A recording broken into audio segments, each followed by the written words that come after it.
Yep, on fête aujourd'hui les 20 ans d'Avatar, le dernier maître de l'air. C'est donc l'anniversaire de ce big boy.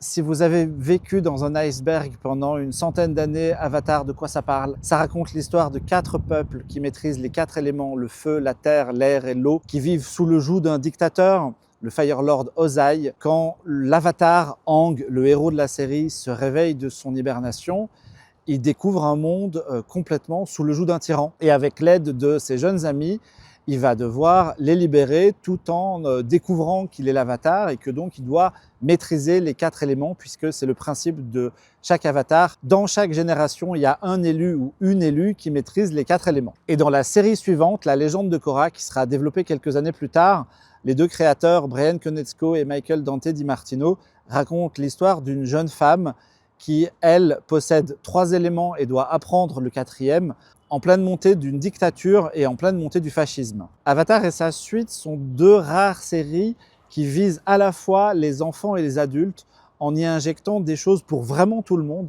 Il n'y a pas beaucoup de séries aux États-Unis qui peuvent se permettre ce genre de choses. Il y a de l'action, il y a de l'humour, il y a une inspiration asiatique et des combats façon arts martiaux qui sont absolument spectaculaires, surtout pour de l'animation 2D. Et puis il y a des thèmes très adultes.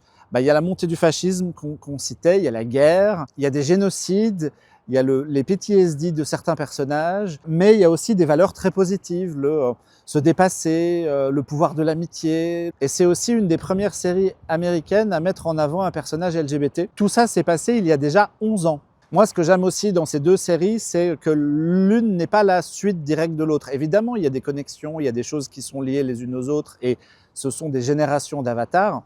Mais le ton, la manière de raconter, les personnages, à chaque fois, les 2 créateurs cherchent à se diversifier, à se renouveler, à proposer quelque chose de différent. Et la nouvelle qui est tombée ce 20 février, l'annonce d'une 3e série qui s'appellera Les 7 Havres, de Seven Heavens en anglais, est vraiment prometteuse parce qu'on s'attend justement à ce qu'ils proposent encore une 3e génération encore différente de la précédente. Et puis l'univers d'Avatar, c'est aussi la révélation de talents. La série nous a permis de découvrir Joaquim Dos Santos, qui est devenu entre-temps le réalisateur de Cross the Spider-Verse, et aussi Dave Filoni, réalisateur d'épisodes sur la première saison, qui est bien connu après pour avoir basculé chez Lucasfilms, avoir créé Clone Wars, et maintenant chapeauter une grosse partie de l'univers, notamment tout ce qui tourne autour du Mandalorian.